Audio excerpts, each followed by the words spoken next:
Ernesto Zedillo Ponce de León, o el genocida invisible para los haters. Pero antes de hablar de todo lo que hizo en el sexenio, hablemos un poco más de su vida. Y no me refiero a contarte a qué obras nació, en dónde, cómo se llamaban sus perros o cómo se llamaban sus tíos, para nada. Por eso, mejor te hice un resumen de las cosas importantes que pasaron en la vida de Ernesto Zedillo Ponce de León, para que nomás te aprendas lo importante. Oye, pero espero de verdad tomes nota porque este video está tomando más de lo que pensé. Bueno, ahí te dejo. Nació en 1951 y su familia tenía muchas limitaciones económicas. Participó en el movimiento estudiantil de 1968. Fue a la Escuela Superior de Economía del Instituto Politécnico Nacional. En 1971 se afilió al PRI. Logró estudiar un doctorado en Ciencias Políticas en Yale en 1981. Pero sobre todo hay que recordar todos sus puestos más importantes. En 1988 fue secretario de Programación y Presupuesto en el gobierno de Carlos Salinas de Gortari. Y en 1992 subió a la Secretaría de Educación Pública. En 1993 fue coordinador de campaña de Luis Donaldo Colosio. Ahora que conocemos un poco más de su vida, conozcamos también los antecedentes de su sexenio, o sea, las condiciones en las que estaba México, la sociedad y la política. Carlos Salinas de Gortari fue su predecesor y en su mandato hizo muchas cosas. Por ejemplo, privatizó muchos servicios públicos, o como se suele decir, vendió todo lo vendible.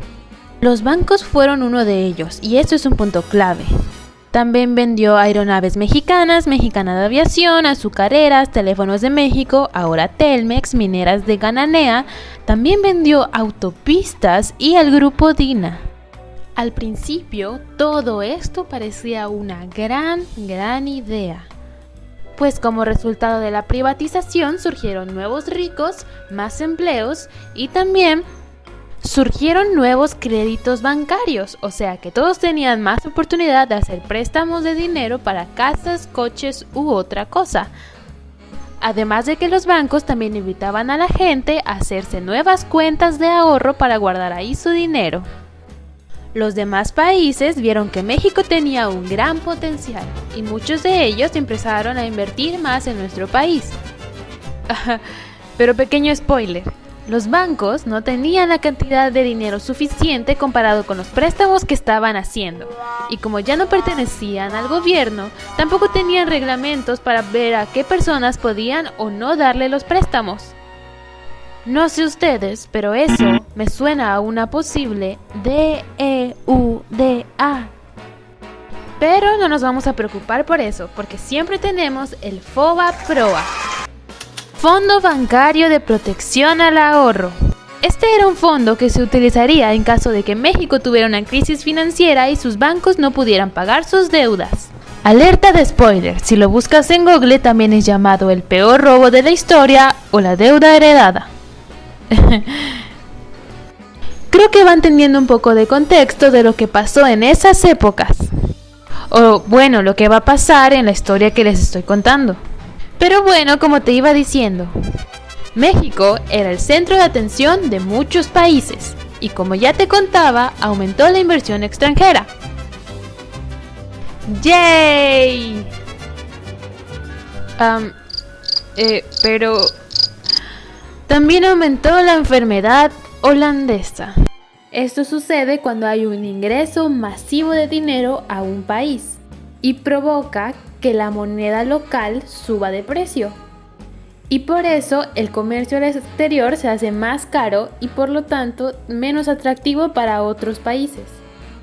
Dejando por un momento lo económico, ahorita vamos a regresar a ello porque aún continúa la triste historia. Por ahí de enero de 1994 se comenzaba a formar el Ejército Zapatista Liberación Nacional, que tendrá mucho protagonismo más adelante. Ese mismo día también entró en vigor el Tratado de Libre Comercio, firmado entre Estados Unidos, México y Canadá. Este año también es protagonizado por uno de los peores crímenes de México, el asesinato de Luis Donaldo Colosio, el candidato a la presidencia nacional del PRI.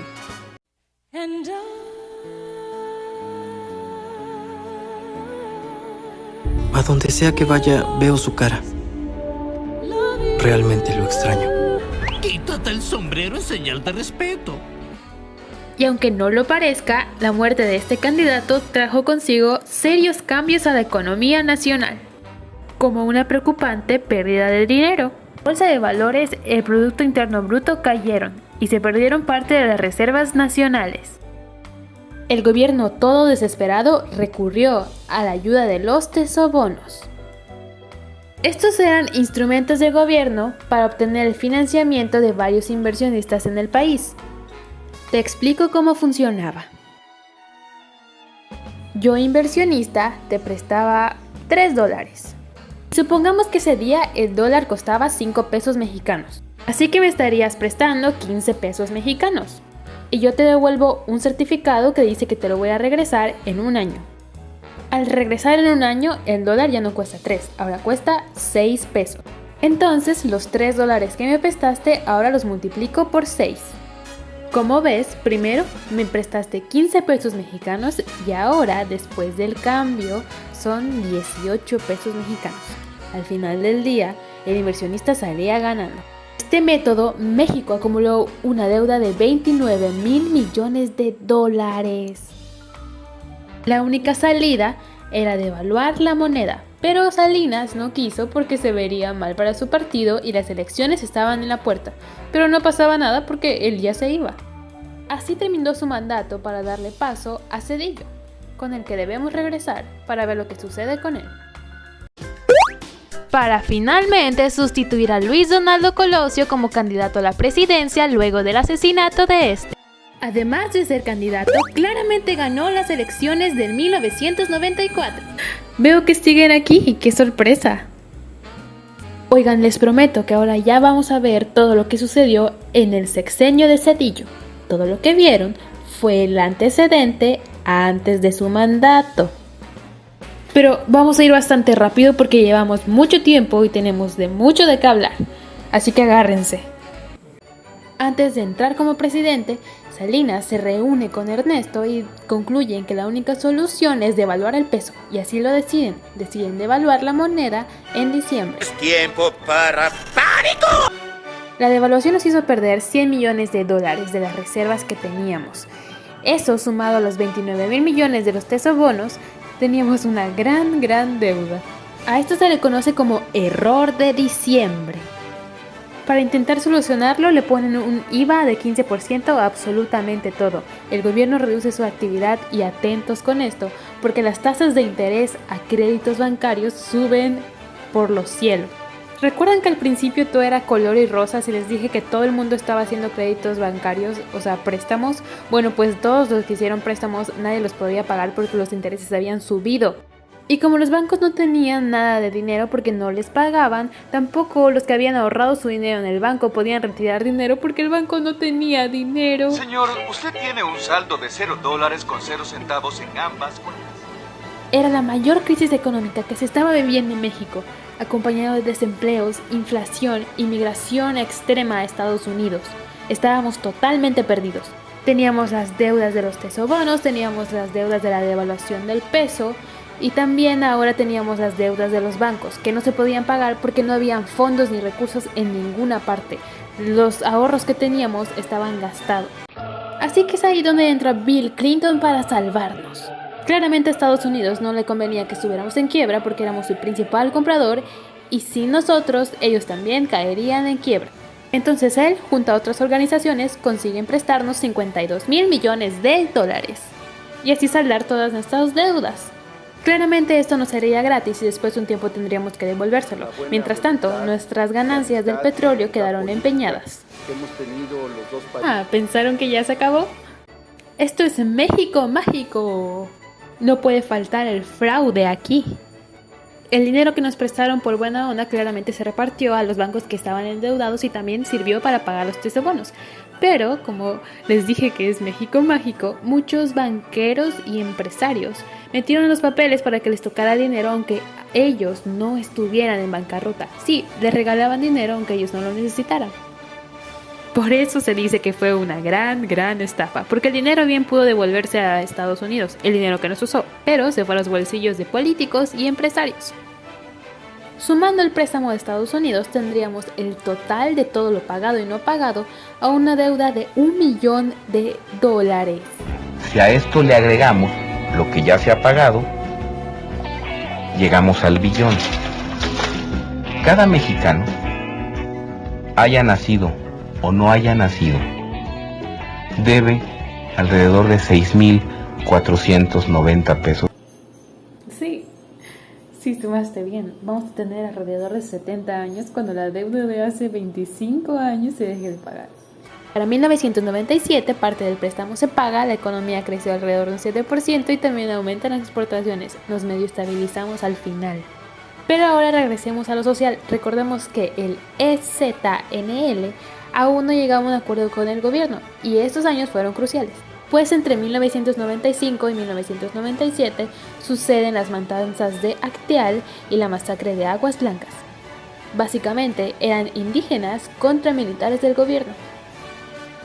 Y luego estos dos señores seguían y seguían. Zedillo le echó la culpa de todo lo que había pasado en el país a Salinas, y Salinas se lo regresó, cuando recordemos que claramente los dos se pusieron de acuerdo para empezar todo esto de la devaluación de la moneda.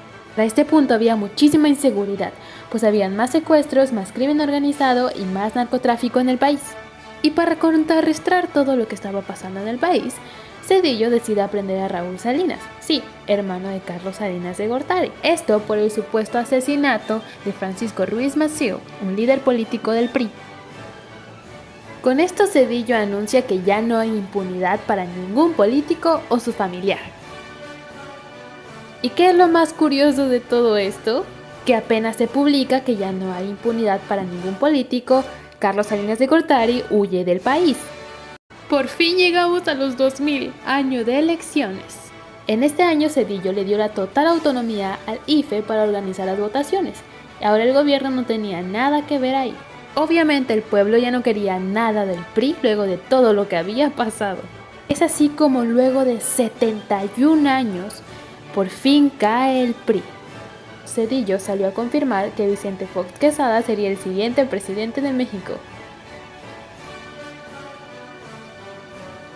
Y eso fue todo. La verdad es que hay más datos, videos y entrevistas y un montón de recursos que te podría haber puesto, pero esto solo fue un pequeño resumen de toda esta crisis. Por cierto, aún hay muchas cosas que nos dejó el pasado. Ahora el INE se encarga de las votaciones y tenemos una deuda que hay que terminar de pagar. En la actualidad hay un rechazo al rescate de grandes empresas. Empresas, bancos. No va a haber rescate en general, mucho menos para los grandes.